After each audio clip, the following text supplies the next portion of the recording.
Good morning students. सो कैसे हैं आप सब।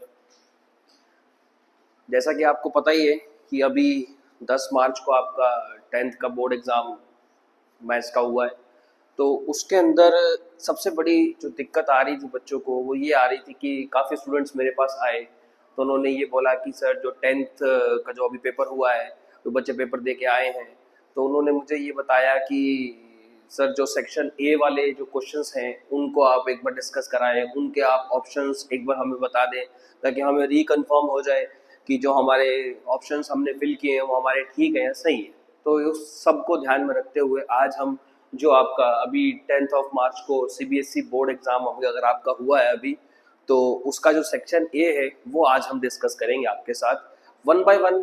कोशिश करेंगे जैसे आज की जो वीडियो है वो आपकी सेक्शन ए की, कोशिश करेंगे जो आपकी डिपेंड करता है कि जो वीडियो है आप कितनी शेयर करते हैं उसके ऊपर सेक्शन बी, सेक्शन सी और सेक्शन डी भी हम डिस्कस करेंगे। डिपेंड करता है, देखते हैं कैसे क्या रहेगा, क्या इसका रिस्पॉन्स रहेगा सेक्शन ए का, उसके ब्याह पे देखते हैं। तो आज हम सेक्शन ए के बारे में डिस्कस कर रहे हैं। तो जो भी आप फिल करके आए हैं वो आप एक बार चेक कर सकते हैं, जो भी आपका गलत है वो भी आप देख सकते हैं। कई स्टूडेंट्स की डिमांड थी कि सर एक बार सेक्शंस जो ए के आंसर्स हैं वो एक बार बता दो ताकि हम क्रॉस चेक कर लें इसके रिगार्डिंग को, इसको सबको देखते हुए। क्लियर। तो आज हम कोशिश करेंगे कि आपको जो सेक्शन ए है आपका फर्स्ट सेट हम डिस्कस कर रहे हैं, आपके पेपर का फर्स्ट सेट। ऑलमोस्ट क्वेश्चन सभी में सेम होते हैं, किसी में फर्स्ट है तो किसी में 7th होगा।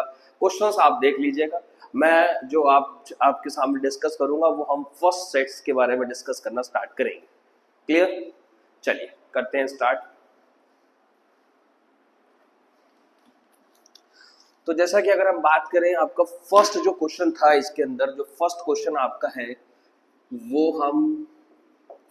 वो जो आपका फर्स्ट क्वेश्चन है वो आपका बेटा ये है, टेंजेंट 3 थीटा की जो वैल्यू है वो √3 के बराबर है। आपसे वैल्यू पूछिए θ/2 की। देखिए ज्यादा काम नहीं करना। ऑप्शंस वाले क्वेश्चन में आपको एक बात जरूर ध्यान रखनी है कि जो ऑप्शंस वाले क्वेश्चंस होते हैं आप बिना सॉल्विंग के भी काम कर सकते हैं with the help of options. Options को देख के भी हम काम कर सकते हैं, लेकिन हम यहाँ पर कोशिश करेंगे आपको जितना भी हम क्लियरली डिस्कस करा सके वो हम कराएंगे। जैसे टेंजेंट 3 थीटा की वैल्यू √3 है, अब सभी जानते हैं टेंजेंट है इधर तो वहां पर भी टेंजेंट लिखना पड़ेगा। अब अकॉर्डिंग टू इस क्वेश्चन के अकॉर्डिंग जो √3 की वैल्यू होगी बेटा वो टेंजेंट 60 पे आएगी।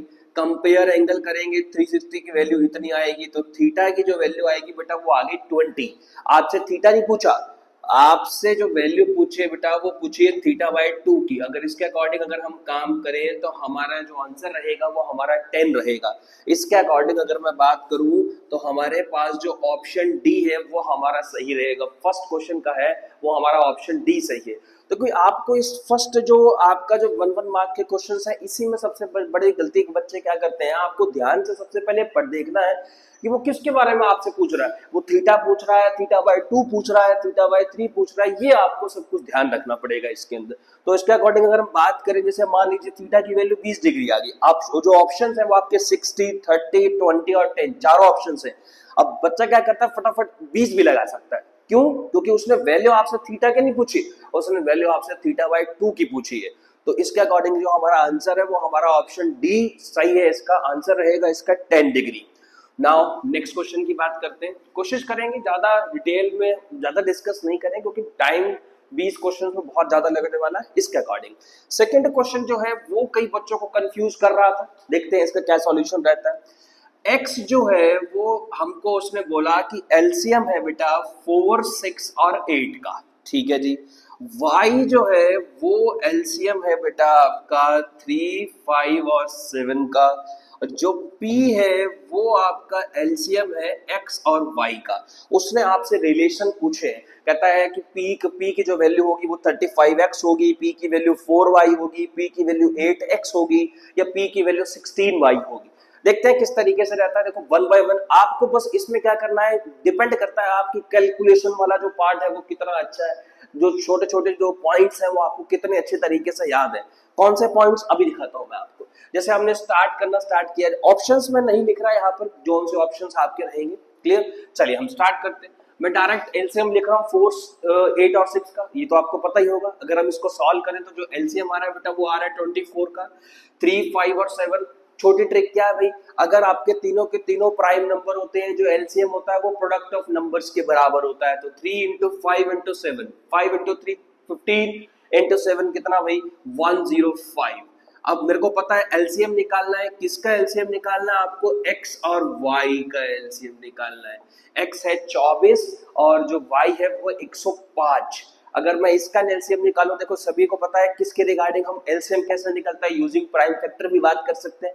अब मैं डायरेक्ट यहां से आपको पी एक्स और वाई के बीच में रिलेशन निकाल के दिखा सकता हूं, कैसे देखते हैं। देखिए 24 के जो अगर हम प्राइम फैक्टर करें तो मेरे को पता है वो कितने होंगे, बताइए 3 मल्टीप्लाई 2 की पावर 3 दैट इज 8 इंटू 3 कितना 24। 105 के अगर हम प्राइम फैक्टर करें वो होंगे 3 की पावर 1, 5 की पावर 1 और 7 की पावर 1। इन दोनों का अगर हम एलसीएम की बात करें आपसे तो 3 की पावर 1, 2 की पावर 3 इंटू 5 की पावर 1 इंटू 7, तो ये हमारा आ रहा है एचसीएफ।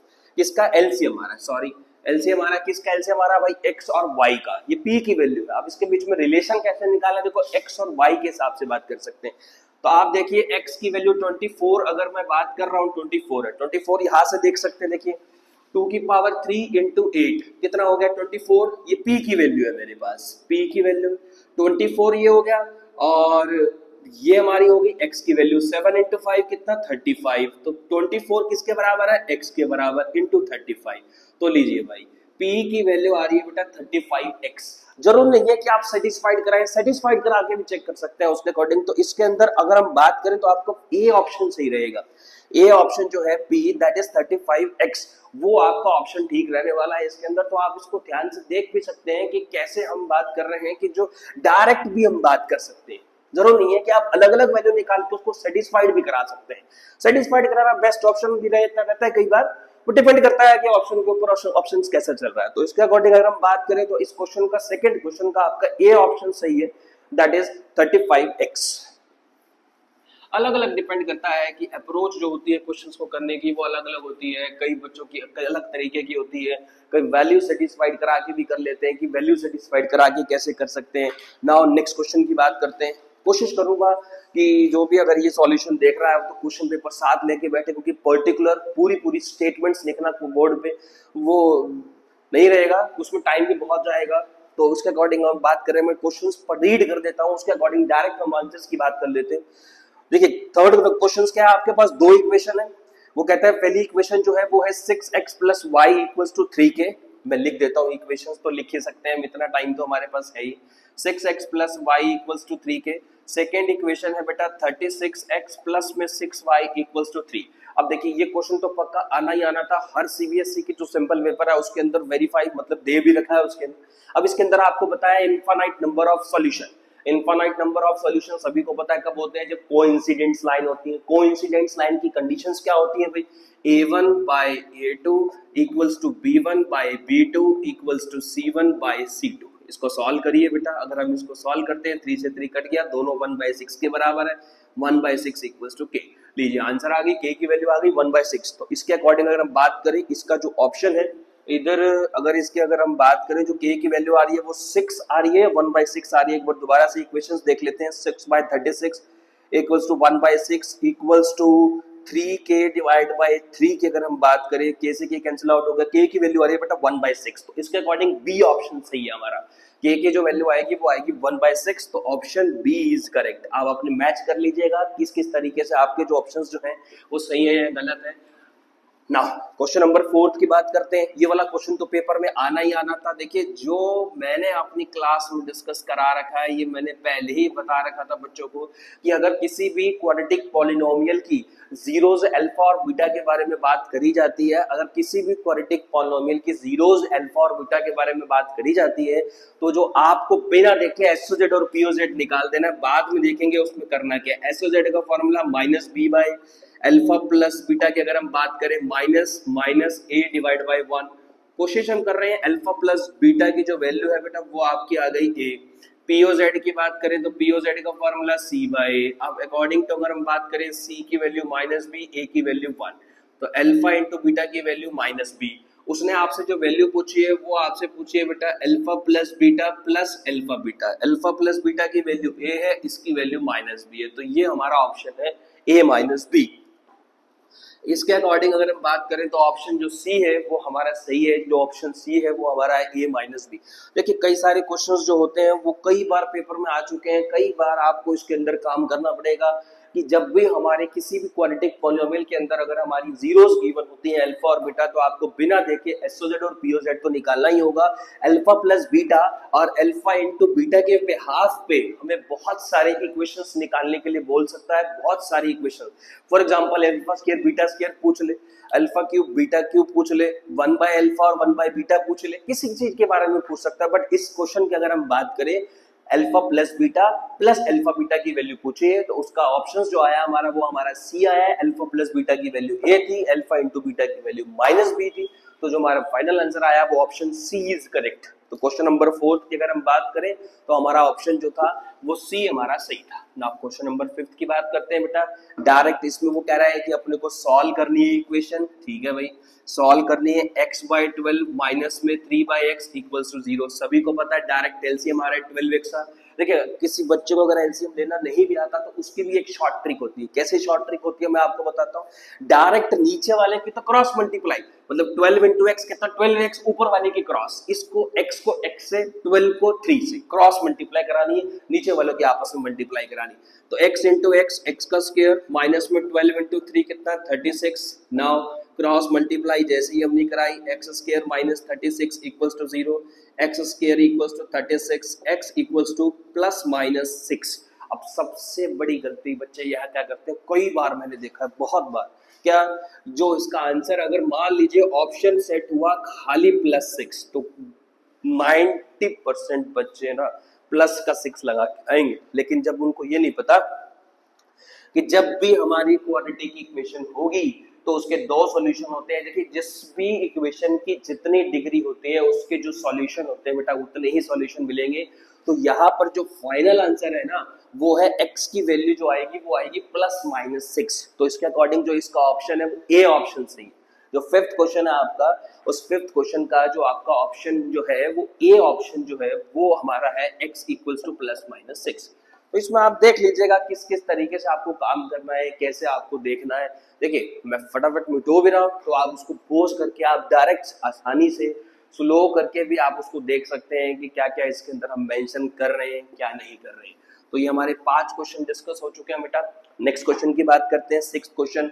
ये जो क्वेश्चन है वो 9th क्लास में भी इतनी बार आपने डिस्कस कराया होगा, आपके टीचर ने आपको बहुत बार कराया होगा। देखिए अब वो कंसेप्ट जो है ना वो कंसेप्ट कैसे लिंक कर रहा है वो सबसे इंपॉर्टेंट चीज है यहाँ पर। देखिए वो क्या कहता है, ये कहता है इक्वेशन ऑफ स्ट्रेट लाइन आपको दी है, ठीक है। अगर हम थोड़े से अपर लेवल की बात करें तो ये हमारी इंटरसेप्ट फॉर्म बोलते हैं इसको। हम कौन सी फॉर्म बोलते हैं बेटा, इंटरसेप्ट फॉर्म का नाम दिया जाता है इसको। अब इस क्वेश्चन के अंदर कैसे उसने क्वेश्चंस को 7 चैप्टर भी लगवा दिया, इसमें हमारा 4th चैप्टर जो लीनियर इक्वेशंस वाला होता है वो भी इसने लगवाया। कैसे दिखाता हूं मैं। वो कहता है कि सबसे पहले जो इसके अंदर जो पॉइंट P है ना बेटा वो इंटरसेक्ट विद एक्स एक्सिस वाला पॉइंट है। सभी को पता है जब एक्स एक्सिस के साथ इंटरसेक्ट होता है तो उस पॉइंट के अंदर y0 होता है। जब भी आपको किसी भी स्ट्रेट लाइन का intersect with the x axis वाला पॉइंट निकालना है तो आपको जो y है वो आपको y0 पुट करना पड़ेगा। अगर हम y को 0 पुट कर देते हैं भाई, यहाँ पर y को अगर मैं 0 पुट कर दूं तो जो मेरी x की वैल्यू है बेटा आ रही है वो तो 4, और अगर intersect with the x axis तो हो गया, वाई एक्सिस वाला पॉइंट निकालना हो तो x को 0 पुट करिए, y की वैल्यू आ रही है 6। ये मेरा जो पॉइंट था वो मेरा पॉइंट बन गया बेटा P Q। अब उसने क्या बोला भाई, अपने को coordinates of the mid point of the line segment. अब मेरे को क्या करना है भाई, P और Q का मिड पॉइंट निकालना है। अब सभी को पता है बेटा मिड पॉइंट फॉर्मूले की अगर हम बात कर रहे हैं तो मिड पॉइंट फॉर्मूला क्या होता है, दोनों को x को ऐड करके डिवाइड बाय 2, 4 + 0 4, 4 का हाफ 2, 0 + 6 6, 6 का हाफ 3। तो इसका जो आंसर है बेटा वो है 2,3। तो 2,3 के अकॉर्डिंग अगर हम बात कर रहे हैं तो जो हमारा ऑप्शन ए है वो हमारा ऑप्शन ए हमारा सही है, जो कि हमारा वैल्यू रहेगी वो क्या रहेगी बेटा 2,6। क्लियर। तो ये हमारा 6th क्वेश्चन था। इसके अंदर हमने कैसे कैसे क्वेश्चंस को डिस्कस किया है वो आप अच्छे से देख सकते हैं। तो इसका जो आंसर है बेटा वो है हमारा 2,3। ऑप्शंस अगर मैं वेरीफाई अगर आपको कराना चाहूँ तो ऑप्शंस जो वेरीफाई इसके अंदर हुआ आपका वो हुआ बेटा ऑप्शन वेरीफाई आपका ए। तो इसका ए ऑप्शन सही है, जिसके अंदर हमने जो आंसर्स दिया है वो आपको दिया है 2,3। हो सकता है शायद आपको थोड़ा सा ब्लैक भी लग रहा हो, बोर्ड थोड़ा सा इशू था इसमें, कोई नहीं, वो तो ठीक है। हमें तो सिर्फ सॉल्यूशन देखने अच्छा से, पढ़ने पे ध्यान होना चाहिए हमारा। तो चलिए 7th क्वेश्चन की बात करते हैं। कहता है ट्रायंगल पी क्यू आर है, पी और क्यू के पॉइंट्स दिए। देखिए बेटा, पी पॉइंट है, क्यू पॉइंट है। पी पॉइंट की बात करें तो वो वाला पॉइंट है -1,5। क्यू पॉइंट की बात करें तो वो है बेटा 5,2। हमें क्या करना है बेटा, एक ऐसा पॉइंट निकालना है जो उसको डिवाइड कर रहा हो 2:1 में। तो भाई ये तो बिना सॉल्विंग करे भी काम कर सकते हैं। इसके अंदर कैसे करते हैं सभी को पता है, सेक्शन अगर रेशो दिए तो सेक्शन फॉर्मूला लगना। अब सेक्शन फॉर्मूला कैसे लगता है सभी को डिस्कस कर, इधर वाली रेशियो को इधर मल्टीप्लाई, इधर वाली रेशियो को इधर मल्टीप्लाई, बीच वाला पॉइंट निकल जाएगा। x की वैल्यू निकाल रहे हैं तो x वाले से मल्टीप्लाई, y की वैल्यू निकाल रहे हैं तो y वाले से मल्टीप्लाई। अब x की वैल्यू निकालते हैं, 2 × 5 कितना बेटा 10, 1 × -1 डिवाइड बाय रेशियो का +3। y की वैल्यू निकाल रहे हैं 2 × 2 4, 1 × 5 कितना बेटा 5 डिवाइड बाय 3। सॉल्व कर दीजिए, 9 × 3 कितना 3, कितना भाई 9 और 3। तो लीजिए बेटा आंसर आ रहा है 3,3। ऑप्शन के अकॉर्डिंग अगर मैं बात करूं तो जो आपका ऑप्शन जो है नंबर सी, वो ऑप्शन नंबर सी जो है वो आपका है 3,3। अब कैसे डिस्कस करवा रहे हैं, देखिए पहला जो ऑप्शन इसके अंदर जो ऑप्शन बन रहा है वो इसके अंदर जो ऑप्शन बन रहा है आपका फर्स्ट ऑप्शन जो है वो है बेटा 3,-3। तो वहां तो ऑप्शन नहीं है, तो जो तीसरा ऑप्शन है 3,3 वो हमारा इसके अंदर करेक्ट ऑप्शन रहेगा ना। उसके अगर हम बात करें नेक्स्ट क्वेश्चन की, देखिए डिपेंड करता है आप किस तरीके से उसको डिस्कस करा रहे हैं। आप बिना देखिए 1 मार्क के क्वेश्चन में आपको सिर्फ आंसर्स डिक्लेयर कराने हैं, चाहे आप उसके अंदर फॉर्मूला मेंशन करें चाहे उसके अंदर फॉर्मूला मेंशन ना भी करें, तब भी वो बात बन जाती है, उससे कोई फर्क नहीं पड़ेगा आपका। नेक्स्ट की अगर हम बात करें बेटा 8th क्वेश्चन आपका, देखिए सर्कल वाले क्वेश्चन तो भाई आने ही आने थे। उसके अंदर हम डायरेक्ट भी काम कर सकते हैं, बिना सॉल्विंग किए भी हम काम कर सकते हैं उसके अंदर, बिना डायग्राम बनाए। लेकिन चलिए कोई दिक्कत नहीं है, हम डायग्राम बना देते हैं। ये पूरा एंगल आपको 30 दिया है, आपको POA पूछा है। अगर POA की अगर हम बात करें, POA तो देखिए ये जो पूरा एंगल है सभी को पता है हाफ ऑफ डिवाइड होगा, क्योंकि दोनों ट्रायंगल्स जो होती है वो कॉन्ग्रुएंट होती है। अगर कॉन्ग्रुएंट होती है तो सारे एंगल्स बराबर होते हैं। पूरा 80 है तो 40 ऊपर गया 40 नीचे गया। ये टेंजेंट है और ये रेडियस है। टेंजेंट और रेडियस के बीच का जो एंगल होता है वो हमारा 90 होता है। अगर मैं बात करूं बेटा ट्रायंगल PAO की, सभी को पता है ट्रायंगल के अंदर तीनों एंगल का जो सम होता है वो 180 होता है, that is sum angle property या एंगल सम प्रॉपर्टी भी बात कर देते हैं उसके अकॉर्डिंग। अब ट्रायंगल के दो एंगल तो पता ही है, PAO की बात करें तो एंगल A 90 रहा, ये वाला 40 आ गया, ये आपको निकालना है। तीनों को प्लस करके 180 आना चाहिए। 90 गया 40 गया 130, कितने की कमी रह गई भाई 50 की कमी रह गई भाई। इसका आंसर बनेगा 50। तो अगर हम बात करें तो आपका ऑप्शन बी सही है। इसका जो ऑप्शन बी है उसके अंदर जो मेंशन है वो है 50 डिग्री का। देखिए आपका जो सेक्शन ए के क्वेश्चन है वो आसान भी है, ऐसा कोई क्वेश्चन नहीं था जो दिक्कत करे आपको। बस आपको अपने जो कंसेप्ट हैं, जो आपको अपनी जो इसके अंदर जितने भी हमने क्वेश्चंस डिस्कस करे आपसे अभी तक, देखिए अभी तक मैंने आपको डिटेल कंसेप्ट के बारे में नहीं बताया है।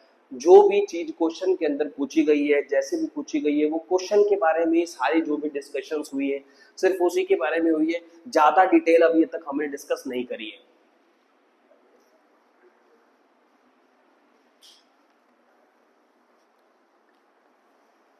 चलिए नेक्स्ट क्वेश्चन की बात कर लेते हैं। Question number 9। देखिए डिपेंड करता है आप क्वेश्चन किस किस तरीके से करेंगे, वो भी चीज सब डिपेंड करेगी हमारे ऊपर। क्वेश्चन नंबर 9 अगर हम बात करें, देखिए मैंने जो अपने बच्चों को सब सिखाया था, जो भी मेरे पास डिस्कस थे पूरे साल पढ़ रहे थे, कि आप जो भी ट्रिग्नोमेट्री वाले क्वेश्चंस आए, देखिए ट्रिग्नोमेट्री वाले क्वेश्चंस में क्या होता है, बच्चे भागते हैं। भागना नहीं है आपको उसके अंदर, जैसा भी ट्रिग्नोमेट्री का क्वेश्चन आ जाए, शुरू से हमने तो अपने बच्चों को यही सिखाया बेटा क्या, कि आपको भागना नहीं है, आपको सिर्फ एक ही रूल पकड़ना है। क्या, आप इसको साइन कॉस में चेंज करिए, साइन कॉस में चेंज करने के बाद आप एलसीएम लीजिए, मल्टीप्लाई कराइए, आइडेंटिटीज का यूज जो होगा वो अपने आप मिलेगा। इन क्वेश्चंस में देखो यही दिक्कत रहती है, आप उसको करना स्टार्ट करिए, जैसे आप फर्स्ट स्टेप करेंगे आपको सेकंड स्टेप अपने आप समझ में आएगा आगे। कैसे देखते हैं। कॉट का मैंने फॉर्मूला लगाया बेटा, कॉट का फॉर्मूला होता है cos theta by sine theta. Tangent का फॉर्मूला हमने लगाया, टेंजेंट का फॉर्मूला होता है sine theta by cos theta. Now take LCM, अभी आपको बताया था एलसीएम कैसे लेते हैं, साइन इंटू कॉस, नीचे वाले की मल्टीप्लाई ऊपर वाले की cross multiply, cos into cos करेंगे तो cos square theta, sine into sine करेंगे तो साइन स्क्वायर थीटा। साफ दिख रहा है, आइडेंटिटी लग रही है। Cos square theta plus sine square theta हो गया बेटा 1 divide by sine theta into cos theta. Sine जब ऊपर जाएगा रेसिप्रोकल होगा तो साइन का रेसिप्रोकल कॉस एक थीटा, कॉस थीटा जब रेसिप्रोकल होगा तो ऑप्शन कॉस थीटा का रेसिप्रोकल क्या, सेकेंड थीटा। जो आंसर्स होंगे वो डिपेंड करेगा ऑप्शन के अकॉर्डिंग, जो आपके ऑप्शंस आ रहे हैं उसके अकॉर्डिंग डिपेंड करेगा। तो मेरा सिंप्लीफाई करके आया cos theta into sec theta, तो जो आपके पेपर में ऑप्शन है वो ए ऑप्शन से मैच कर रहा है, जो ए ऑप्शन बन रहा है वो आपका बन रहा है cosec theta into sec theta. तो ये सब बातें जो छोटी छोटी बातें हैं ये आपको ध्यान रखनी है, कैसे हम उसको सिंप्लीफाई कर सकते हैं। नाउ नेक्स्ट क्वेश्चन की अगर हम बात करें, देखो ट्रिग्नोमेट्री वाले क्वेश्चंस में तो बस आपको यही चीज ध्यान रखनी पड़ेगी, क्या ये बड़ी इंपॉर्टेंट चीज है, क्या बच्चे ना इससे भागते हैं, भागना नहीं है। आपको बहुत सारे मैंने बच्चों को देखा कि इससे भागते हैं, पता नहीं क्या आ गया ट्रिग्नोमेट्री में, ऐसा कुछ भी नहीं। आपको बस एक बात याद रखनी है, आप चेंज करिए साइन कॉस में, एलसीएम लीजिए, आइडेंटिटीज फॉर्मूलेज अपने आप बनेंगे, आप उसको सिंपलीफाई एक स्टेप चलेंगे, दूसरा स्टेप वो अपने आप चलेगा क्वेश्चन, ये याद रखिएगा जरूर इसके अंदर। चलिए नेक्स्ट क्वेश्चन की बात करते हैं। 10th क्वेश्चन है हमारा, ट्रायंगल्स के ऊपर आ गया भाई, कहता है एंगल डी एंगल क्या के बराबर है। सभी को पता है इसके अंदर जो नेमिंग होती है वो सबसे इंपॉर्टेंट होती है, ठीक है भाई। एंगल डी जो है वो किसके बराबर है, एंगल क्यू के बराबर है। एंगल जो आर है वो हमारा बराबर है बेटा एंगल ई के। एंगल आर एंगल ई के बराबर है तो P, triangle P Q R उधर है तो आर इधर आएगा, ई इधर आएगा। डी क्यू के बराबर है, ई आर के बराबर है। पहले ट्रायंगल का नाम था D E F P Q R. लीजिए भाई, अब सभी को देखो, सबसे बड़ा जो रोल होता है इसके अंदर, वो सबसे बड़ा रोल ये होता है बेटा कि सिमिलैरिटी के अंदर जो पॉइंट्स होने चाहिए वो प्रॉपर तरीके से मैच होने चाहिए। अगर वो प्रॉपर तरीके से मैच नहीं हुए सिमिलैरिटी के अंदर, प्रॉपर तरीके से मैच करने का मतलब है बेटा कॉरेस्पॉन्डिंग चीजें बराबर होनी चाहिए। डी और क्यू बराबर है, कॉरेस्पॉन्डिंग है। ई और आर बराबर है, कॉरेस्पॉन्डिंग है। आप सभी को पता है triangle D E F Q R P दोनों सिमिलर हो गई। कैसे सिमिलर हो गई भाई, एंगल एंगल सिमिलैरिटी, क्योंकि दो एंगल्स बराबर हो गए दोनों के, एंगल एंगल सिमिलैरिटी सिमिलर हो गई। अब उसने क्वेश्चन क्या पूछा है, which of the following is not true, कौन सा सही नहीं है। तो आपको यही ध्यान रखना है बेटा, ऑप्शंस आपको, अब बच्चों ने अगर नॉट नहीं पढ़ा तो वो हो सकता है कि कोई भी ऑप्शन सही देख ले। अब पहला ऑप्शन अगर हम देखें तो वो कहता है डी ई क्यू आर के बराबर। चलिए सिमिलर है तो कोरस्पॉन्डिंग साइड्स प्रोपोर्शनल होगी, डी ई होगी प्रोपोर्शनल क्यू आर के, एफ डी या फिर डी एफ प्रोपोर्शनल होगी हमारी पी क्यू या क्यू पी के, एफ ई जो है वो हमारी प्रोपोर्शनल होगी पी आर की। ये हमारा करेक्ट है जो प्रोपोर्शनलिटी बनेगी, क्योंकि अगर दो ट्रायंगल हमारी सिमिलर होती हैं तो उसकी कॉरेस्पॉन्डिंग जो साइड्स होती है वो प्रोपोर्शनल होती हैं, ये उसकी कॉरेस्पॉन्डिंग साइड्स है। तो उसने पूछा which of the following is not true, तो आप ऑप्शंस के अकॉर्डिंग अगर मैच करेंगे तो आपको जो डी ऑप्शन है वो गलत है। कैसे, डी ई उसने कहा पी क्यू के प्रोपोर्शनल है, लेकिन डी ई तो क्यू आर के प्रोपोर्शनल है, उन दोनों की रेशियो काउंट होगी। डी ई की रेशियो पी क्यू के साथ तो काउंट नहीं होगी, डी एफ की पी क्यू के साथ काउंट होगी। तो याद रखिएगा जो 10th है उस और जो क्वेश्चन आपका है पेपर के अंदर जो आया हुआ है उसके अंदर जो ऑप्शन डी है वो आपका which is not true, option D is correct, मतलब जो उस क्वेश्चन का आंसर रहेगा वो ऑप्शन डी है। तो इस तरीके से हम ट्रायंगल्स के क्वेश्चंस पे भी आप काम कर सकते हैं। देखिए 1 मार्क की जो सेक्शन ए वाला पार्ट होता है उसके अंदर वो ओवरऑल आपको सारे क्वेश्चंस सारे चैप्टर ऑलमोस्ट तरीके से क्लियर करा भी देता है, कैसे कैसे क्वेश्चंस वो डिस्कस कराता है। जैसे हम 11th क्वेश्चन की बात करें, देखिए 11th क्वेश्चन आप देख सकते हैं कैसे, मैं आपको पेपर में शो करता हूँ 11th क्वेश्चन। देखिए 11th क्वेश्चन में क्या दिया है बेटा उसने, देखते हैं कैसे कैसे हम बात कर सकते हैं। चलिए कोई नहीं, बोर्ड पे बना देते हैं। ट्रायंगल्स के बारे में बात कर रहा है, वो सिंपल सी बात है बेटा, एल एम और एन है, इसकी जो वैल्यू है वो 130 है, ये 45 था, ये 72 था, ये 28 था। फिर उसके बाद उसने एक छोटी ट्रायंगल और बनाई है बेटा। छोटी ट्रायंगल्स की अगर हम बात करें तो उसमें भी ये एंगल 130 है बेटा, ये बी था, ये ए था और ये सी था। ये 130 हो गया, ये 5 हो गया। उसने आपसे ए सी पूछा है, साफ दिख, एक एंगल और दिया है, सॉरी ये वाला एंगल दिया 22। तो वो कैसे उसने आपको दिक्कत करी इस क्वेश्चन के अंदर। हमारे को पता है कि ट्रायंगल सिमिलर होगी तभी तो कॉरेस्पॉन्डिंग साइड्स पर क्वेश्चन रखेंगे।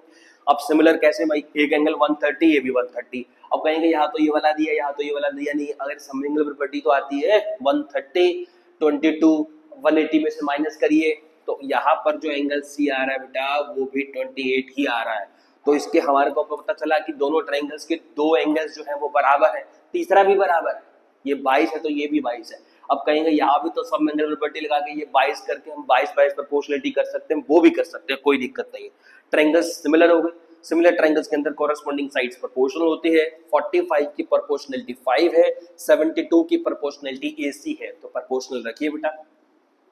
45 की प्रोपोर्शनलिटी 5 हो गई, 72 की जो प्रोपोर्शनलिटी है वो AC हो गई। 5 into 9 तो बस हो गया सॉल्व। जो AC है बेटा 72/9। ऑप्शंस मैच कर लेते हैं तो भाई AC ऑप्शन मैच हो रहा है, कितना सभी को पता है 80 आंसर आएगा। इसका कैंसिल आउट करेंगे तो C option is correct, that is 8 centimetre.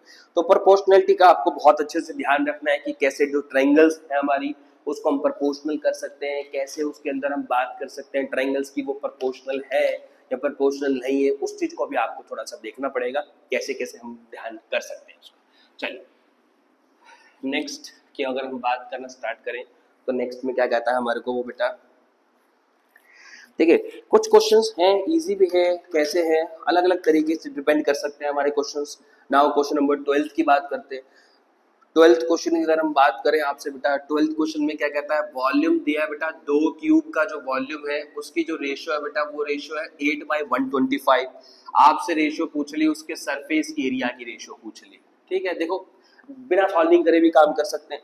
Volume जो होता है क्यूब का वो होता है बेटा साइड का क्यूब, साइड का क्यूब। उसकी रेशियो देखोगे, ये देख लो किन नंबर्स का क्यूब है, 2 का क्यूब है, 5 का क्यूब है। तो जो साइड की रेशियो आएगी, अगर हम बात करें जैसे साइड हमारी पहले वाले की x1 है, दूसरे वाले की x2 है, साइड की जो रेशियो है बेटा वो आ गई 2/5। हमसे साइड की रेशियो नहीं पूछी, हमसे सरफेस एरिया की रेशियो पूछी है। तो सरफेस एरिया की रेशियो के अकॉर्डिंग अगर हम बात करें, आपकी सरफेस एरिया का फॉर्मूला सभी को पता है 6 into साइड का स्क्वायर। वह साइड के स्क्वायर पे डिपेंड करता है, साइड के स्क्वायर की प्रोपोर्शनलिटी होती है। तो साइड की स्क्वायर की जो रेशियो होगी वो ही इसका आंसर है। इसका आंसर बनेगा बेटा 4 का 2 का स्क्वायर 4, 5 का स्क्वायर 25, तो आंसर आएगा 4:25। तो option B is correct, option B is correct. तो ये आपका 12th क्वेश्चन था जिसका ऑप्शन बी सही था। देखिए डिपेंड करता है जो हमारा जो टाइम है इस क्वेश्चन को करने का वो कैसे है। यहाँ तो मैंने लिख के दिखाया आपको प्रॉपर तरीके से, आप डायरेक्ट उसके अंदर ऑप्शंस भी करेक्ट कर सकते हैं। वो डिपेंड करता है क्वेश्चन के ऊपर कैसे कैसे हम बात कर सकते हैं आपसे। नाउ 13th क्वेश्चन क्या कहता है, एरिया दिया आपको सेक्टर का, उसकी जो रेडियस है बेटा, रेडियस आपको बताई है, रेडियस कितनी बताई है 36 सेंटीमीटर, एरिया दिया 54 पाई centimetre square. Length of arc पूछिए आपसे, ज्यादा कोई दिक्कत वाला काम है नहीं बेटा। सबसे पहले हम लगाएंगे एरिया ऑफ सेक्टर का फार्मूला। अब सभी को पता ही एरिया ऑफ सेक्टर का फार्मूला क्या होता है भाई, θ/360 मल्टीप्लाई पाई आर स्क्वायर। जो वैल्यू दी है पुट कर दीजिए बेटा। एरिया की वैल्यू दी है 54 पाई, थीटा की वैल्यू नहीं है, 360 का 360, पाई का पाई रखेंगे। आर अभी सॉल्व नहीं करेंगे, बाद में देखेंगे आर कैसे निकालेंगे। देखो क्वेश्चन करने का तरीका, पाई से पाई कैंसिल आउट हो गया, 54 का 54 डिवाइड बाय आर स्क्वायर। यहाँ से मैंने वैल्यू निकाल ली θ/360 के। देखो कैलकुलेशन जितनी आप आसान बनाओगे उतनी आसान बनेगी। वो डिपेंड करता है आपके ऊपर, आप किस तरीके से उसको सिंप्लीफाई कर रहे हैं, कैसे डिपेंड, ये सब चीज आपके ऊपर है कि कैसे आप उसको सिंप्लीफाई करोगे। θ/360 की वैल्यू आ गई। लेंथ ऑफ आर्क का फॉर्मूला बोलिए। लेंथ ऑफ आर्क का फॉर्मूला होता है बेटा θ/360 मल्टीप्लाई 2 पाई आर। मुझे पता था यहाँ पर θ/360 ही चाहिए, तो मैंने सीधा θ/360 की वैल्यू ही निकाली। 2 का 2 पाई में ही चाहिए तो पाई की वैल्यू भी पुट नहीं करी। ये वाला आर से आर कैंसिल आउट हो गया, एक आर बचा बेटा। तो 54 का 54, 2 का 2, पाई का पाई, एक आर बचा जिसकी वैल्यू है, रेडियस की जो वैल्यू दी है वो आपको दी है 36। लीजिए भाई 18 पे ये कैंसिल आउट, 18 into 3 कितना 54, that is 3 pi centimetre square. तो जो इसका ऑप्शन बन रहा है बेटा वो बन रहा है लास्ट ऑप्शन, डी ऑप्शन इसका करेक्ट है। देखिए ये सब चीज आप पे डिपेंड करती है, तो आप उसकी कैलकुलेशन को कैसे सिंप्लीफाई करते हैं।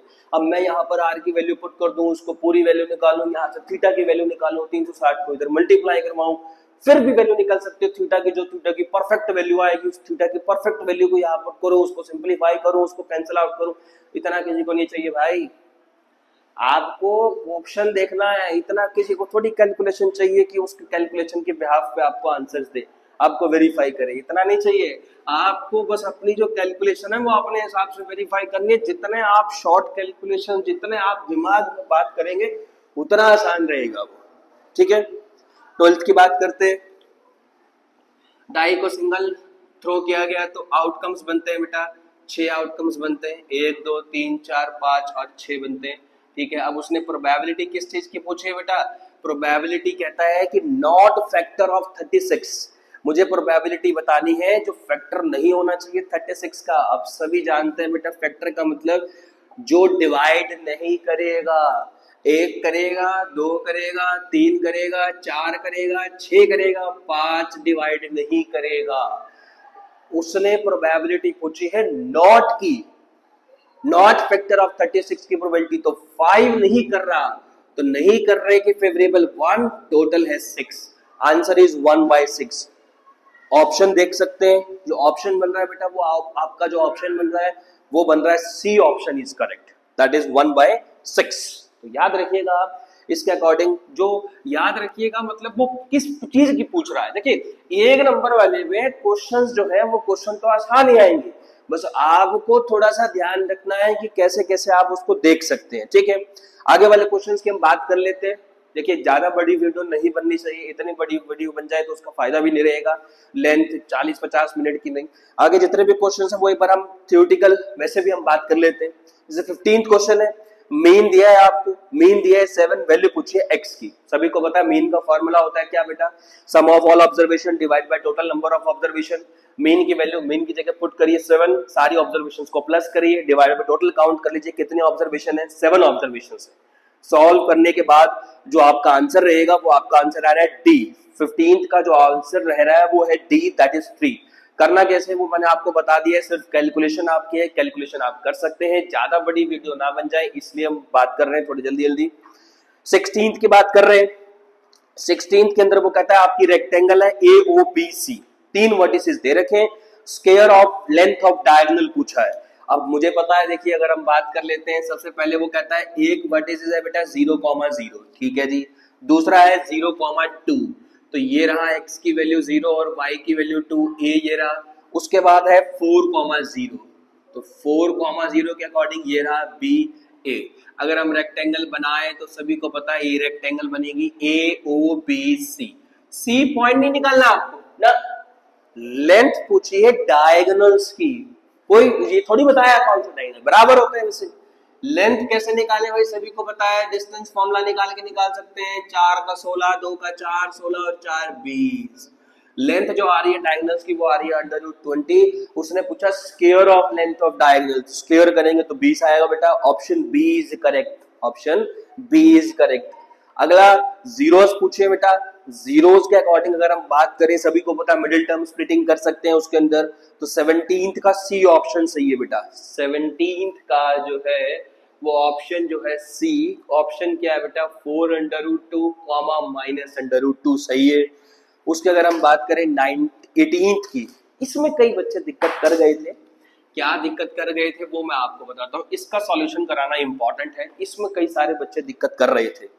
देखिए अगर हम इसके डायग्राम की बात करें आपसे, ये हमारी एक ट्रायंगल है AB और C, और ये हमारा पूरा एंगल 90 का था, ये हमारा D जो पॉइंट था वो 90 का था, ये हमारी 16 है बेटा, ये हमारी 4 है और ये हमारी x है। आपको x की वैल्यू पूछी है उसने। देखो यहाँ पर कैसे सब चीजें हैंडल होंगी साफ पता चल रहा है। देखो पाइथागोरस थ्योरम से तो काम बनने वाला है नहीं, पाइथागोरस थ्योरम से क्वेश्चन तो बनेगा नहीं, आपको सिमिलैरिटी की हेल्प लेनी पड़ेगी।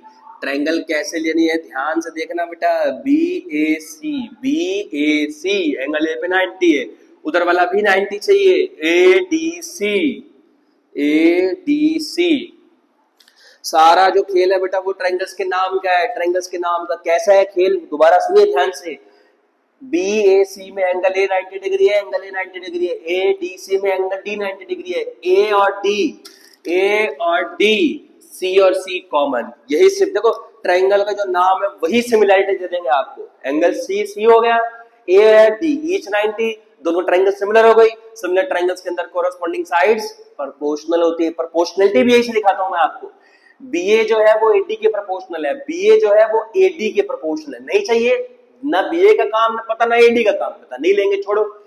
बीसी जो है वो एसी के प्रोपोर्शनल है बेटा, बीसी जो है वो एसी के प्रोपोर्शनल है। एक और एसी जो है वो डीसी के प्रोपोर्शनल है। एसी किसके प्रोपोर्शनल है? डीसी के। अब वैल्यूज पुट करिए बेटा, बीसी की वैल्यू 16, एसी की वैल्यू x, एसी की वैल्यू x, डीसी की value 4, 16 into 4 64, x into x x square. Side negative हो नहीं सकती, 64 का जो रूट होता है बेटा वो 8 होता है। तो इसके अकॉर्डिंग जो ऑप्शन है, ऑप्शन सी इज करेक्ट। देखिए प्रोपोर्शनलिटी के अंदर आपको बस यही चीज ध्यान रखनी है। क्या चीज ध्यान रखनी है भाई? प्रोपोर्शनलिटी के अंदर सिर्फ यही चीज ध्यान होनी चाहिए, ट्रायंगल्स के जो नाम है वो बहुत ज्यादा मैटर करते हैं भाई। क्लियर? 19th की बात करता हूं मैं आपसे। सीडी की लंबाई आपको पता है, डिस्टेंस पता है 8 सेंटीमीटर का, लेंथ बतानी है बेटा, साफ पता चल रहा है। अगर इसके अकॉर्डिंग अगर हम डायग्राम बना ले, इसका जो हाइट है बेटा वो है 8, ये है 6, तो इसकी पाइथागोरस थ्योरम से सीडी की जो लेंथ आएगी वो 10 आएगी, तो ए तो सही है। जो सीडी है वो 60 डिग्री का एंगल बना रही है ग्राउंड के साथ, 60 डिग्री का तो नहीं बने। टेंजेंट लगाओगे तो टेंजेंट थीटा की जो वैल्यू होगी वो पी बाई बी 2 4 8 2 3 6 बेटा 60 डिग्री तो नहीं आ रहा। R is false, तो A is true, R is false, तो option C is correct। 19th का ऑप्शन C करेक्ट है बेटा। 20 की बात करें, दो टेंजेंट्स ड्रॉ करे गए हैं एक्सटर्नल पॉइंट से, subtend equal angle at the centre, बिल्कुल सही है। दो टेंजेंट्स जब ड्रॉ करे जाते हैं तो सेंटर पे जो एंगल बनाते हैं वो बराबर बनाते हैं, A is true। A parallelogram circumscribing a circle is a rhombus, parallelogram जब सर्कमस्क्राइब करता है एक सर्कल को वो रोम्बस होता है, बिल्कुल सही है। क्वेश्चन भी है 10th चैप्टर के अंदर शो दैट वाला कि 11th question I think NCERT के अंदर 10.2 के अंदर 11th क्वेश्चन है ये वाला कि parallelogram circumscribing a circle is a rhombus. R भी ट्रू है, लेकिन ए जो आर है वो उसकी करेक्ट एक्सप्लेनेशन कहीं से भी नहीं आ रही है, तो इसका ऑप्शन बी करेक्ट है। Both A and R is true but R is not correct explanation of A. तो ये सब चीजें आपको ध्यान रखनी है। कई सेट में जो 19th और 20 क्वेश्चन है वो ऊपर नीचे भी है भाई। ऊपर नीचे कैसे भाई? किसी में 2019 है, किसी में 1920 है, वो आप देख लीजिएगा। हर एक सेट में ऑलमोस्ट क्वेश्चन सेम है, एक आधे क्वेश्चन का फर्क हो सकता है, एक आधे ऑप्शंस ऊपर नीचे हो सकते हैं। मैंने आपको जो सेट फर्स्ट है वो डिस्कस कराया है बेटा, तो आप सबको ये बात ध्यान रखनी है, क्या जो भी आपको क्वेश्चंस कराए गए हैं वो सिर्फ और सिर्फ कंसेप्ट के ऊपर कराए गए हैं, ज्यादा डिटेल कंसेप्ट नहीं डिस्कस कराया है, क्योंकि 20 क्वेश्चन कराने थे, आपको पूरा सेक्शन कवर कराना था, तो उससे ज्यादा लेंथी बनती वीडियो, इसलिए। क्लियर? हाँ, अगर आपको ये लगता है कि सेक्शन बी, सी और डी, ई भी हमें चाहिए, तो आप ज्यादा से ज्यादा कमेंट करिए, ज्यादा से ज्यादा हम शेयर करिए वीडियो को। जितना ज्यादा रिस्पांस हमें इस वीडियो पर मिलेगा उतने ही ज्यादा हम कोशिश करेंगे कि सेक्शन बी उतना ही जल्दी आ पाए। रिस्पॉन्स अगर अच्छा रहेगा तो हो सकता है सेक्शन बी कल ही आ जाए आपका, और वाले क्वेश्चंस भी डिस्कस होंगे कि सेक्शन बी के सारे आपको थोड़ा सा आइडिया लग जाएगा कि जो आपने पेपर किया है वो किसके हिसाब से किया है, कैसे किया है। ए सेक्शन के मैंने सारे के सारे ऑप्शंस आपको बता दिए, पॉज करके आप सॉल्यूशन देख सकते हैं। फिर भी किसी को कोई भी डाउट रहता है किसी भी क्वेश्चन में तो वो कमेंट कर सकता है। जितना भी ज्यादा से ज्यादा शेयर कर सकते हो बेटा तो वीडियो को शेयर करिए। जिसने चैनल को सब्सक्राइब नहीं कर रखा है वो सब्सक्राइब करिए, और जिसने नोटिफिकेशन ऑन नहीं करी है, बेल आइकन का जो बटन है वो आप दबा सकते हैं, ताकि जितनी भी नई वीडियोस अब आती रहेंगी, आप रुकेंगे नहीं वीडियोस, तो जितनी भी नई वीडियोस आएंगी उसकी नोटिफिकेशन आपको मिलते रहे। तो जितने भी क्वेश्चंस आपको कराए हैं आई होप आपको समझ में आए होंगे। डिटेल कंसेप्ट डिस्कस नहीं कराया है, सिर्फ पॉइंट टू पॉइंट बात करिए, क्वेश्चन टू क्वेश्चन बात करिए। डिटेल अगर चाहिए किसी को तो वो भी बता सकता है कि सर हमें इस क्वेश्चन की डिटेल कंसेप्ट जो भी आपको चाहिए वो आप बता सकते हैं। जितना भी ज्यादा कोशिश हो सकती है उसको शेयर करिए। Thank you.